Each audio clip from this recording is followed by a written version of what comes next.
Baik, Bapak. Kami rasa kita sudah pendapat sesuai dengan kewajiban kita bersama yang tercantum dalam alinea keempat pembukaan Undang-Undang 45. Salah satu tugas dan kewajiban yang diwariskan oleh pendiri negara kita adalah mencerdaskan kehidupan bangsa. Assalamualaikum warahmatullahi wabarakatuh. Kembali lagi bersama channel operator sekolah dasar. Langsung saja kita simak bersama. Pokoknya saya terus terang, saya tidak berada dalam posisi untuk mendebat Bapak terkait dengan aturan-aturan semuanya yang dilakukan Kementerian Keuangan, Kementerian Dalam Negeri, BKN, Kementerian PAN. Tapi yang kita perlukan ini political will. Jangan terus-menerus masalah ini menumpuk, apalagi nanti semakin bertambah lagi saya khawatirnya. Sekarang sekian ratus ribu, nanti setelah itu nambah lagi 10 kali lipat, apa berapa kali lipat. Udah kita tuntaskan, kita berkomitmen untuk betul-betul membuat matriks untuk penyelesaian ini. Tadi ya saya senang mendengar kalau misalnya tahun 2023 seperti yang disampaikan itu akan dituntaskan semuanya. Alhamdulillah, komitmen Bapak-Bapak ini tentu kita pegang. Kita semua sama-sama berkomitmen untuk menyelesaikan masalah ini. Ya, saya kira Pak Sekjen terutama itu tadi yang beberapa masalah di daerah itu yang sudah nyatakan lulus Panselnas itu kalau bisa Bapak segera panggil. Bupati itu pada takut sama Pak Sekjen. Insya Allah, Pak. Selesaikan itu. Ya. Siap ya Pak, kita sama-sama. Baik, saya kira kita akhiri ada beberapa kesimpulan yang saya ingin sampaikan. Saya kira kesimpulan-kesimpulannya ini sangat normatif, jadi mungkin tidak ada yang perlu diperdebatkan. Tapi kalau ada kesalahan-kesalahan, ada koreksi-koreksi redaksional, saya persilakan. Tentu yang pertama saya ingin menyampaikan apresiasi dan ucapan terima kasih kepada Bapak-bapak semuanya yang bisa memenuhi undangan dari Pansus untuk rapat pada hari ini. Karena itu ada beberapa hal yang kita jadikan kesimpulan. Yang pertama, saya kira pemerintah baik pusat maupun daerah diharapkan memiliki political will ya untuk melakukan sinergitas dan kolaboratif untuk memastikan tentang kebijakan afirmatif untuk mengatasi masalah penetapan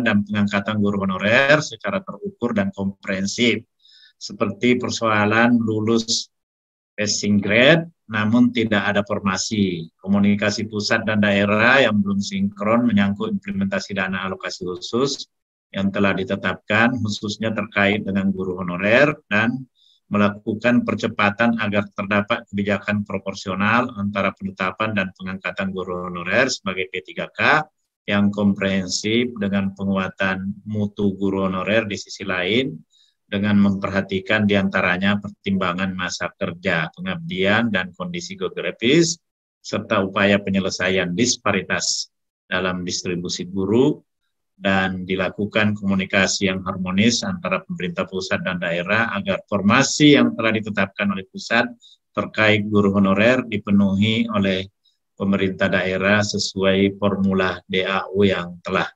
ditetapkan.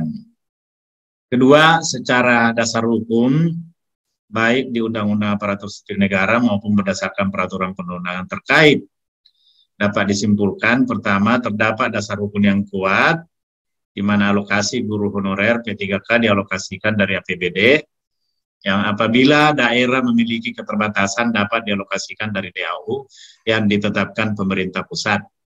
Yang kedua, negara baik pusat maupun daerah memiliki kewajiban untuk melakukan pemenuhan guru sesuai kebutuhan sebagai bentuk cerminan dari tugas konkret yang diatur dalam Undang-Undang Nomor 23 Tahun 2014 tentang pemerintah daerah.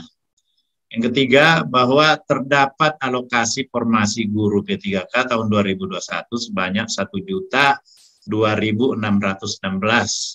Namun formasi yang diusulkan oleh pemerintah daerah hanya sebanyak 506.252. dan dinyatakan lulus seleksi kompetensi tahap pertama hanya 322.665. 4. Data pokok pendidikan atau Dapodik Kemendikbudristek merupakan data dasar yang digunakan dalam proses pengadaan guru yang harus dipastikan validasi dan akurasi data di Dapodik dimaksud sehingga komprehensif dalam penentuan kebijakan.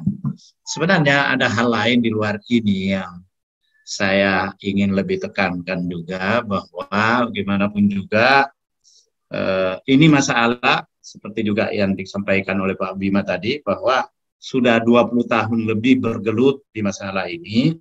Jadi saya kira mestinya persoalan ini sebenarnya tidak berkembang lagi hingga beberapa tahun ke depan. Karena itu saya kira kita memang perlu mengamputasi. Saya memberi apresiasi atas komitmen kuat dari pemerintah yang ingin menyelesaikan masalah ini dan berakhir pada tahun 2023 yang akan datang.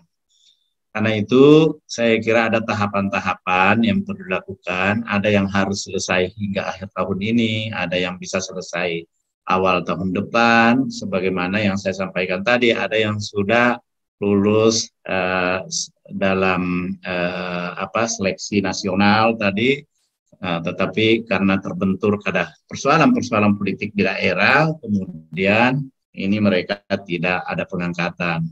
Nah, saya kira Pak Sekjen kita berharap ini karena masalahnya ada di pemerintah daerah, di bupati, ini supaya bisa diselesaikan, Pak. Juga saya kira persoalan standar gaji ini yang terhadap guru honorer ini supaya dia mendapatkan kesejahteraan, karena saya kira salah satu yang masalah adalah persoalan kesejahteraan. Kemudian saya melihat bapak-bapak ini harus sering duduk bersama-sama supaya ada suatu kebijakan yang integratif dan komprehensif oleh baik itu Kementerian Pendidikan, Kementerian Keuangan, Kementerian Pan-RB, Kementerian Keuangan, Kementerian Dalam Negeri, BKN, supaya ini bisa mendukung penyelesaian ini secara cepat. Perlu kami sampaikan bahwa Komnas HAM ketika kami mengundang dalam rapat dengar pendapat dengan Pansus Guru Honorer, salah satu usulan mereka itu adalah perlunya satu sistem pengelolaan guru nasional yang dipimpin langsung oleh Presiden. Karena apa?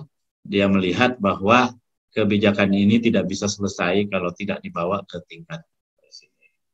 Saya kira kalau pertemuan kita ini bisa menghasilkan penyelesaian yang tuntas tanpa harus ada program jangka panjang yang diperlukan seperti tadi, saya kira tentu bagus. Tapi kalau tidak, kami juga mendukung apa yang menjadi rekomendasi dari Pansus dari Komnas HAM tadi. Baik, saya kira itulah beberapa kesimpulan yang kita bisa ambil dari pertemuan dalam kesempatan ini. Terima kasih kepada Pak Sekjen Kementerian Dalam Negeri. Salam hormat sama Pak Menteri, Pak Tito. Siap, Pak, insya Allah. Ya, kepada Kementerian Keuangan, Kementerian PAN, RB, dan pada Kepala BKN. Saya kira sebelum kami menutup rapat ini, kami persilakan ke Pak Sekjen untuk menyampaikan statement sebagai closing statement. Saya persilakan. Baik, Bapak. Kami rasa kita sudah sependapat sesuai dengan kewajiban kita bersama yang tercantum dalam alinea keempat pembukaan Undang-Undang 45. Salah satu tugas dan kewajiban yang diwariskan oleh pendiri negara kita adalah mencerdaskan kehidupan bangsa. Demikian barangkali Bapak. Wassalamualaikum warahmatullahi wabarakatuh. Waalaikumsalam warahmatullahi wabarakatuh. Terima kasih Pak Sekjen. Kita memang sama-sama punya tugas untuk mempercepat terjadinya tujuan nasional kita, yaitu mencerdaskan kehidupan bangsa.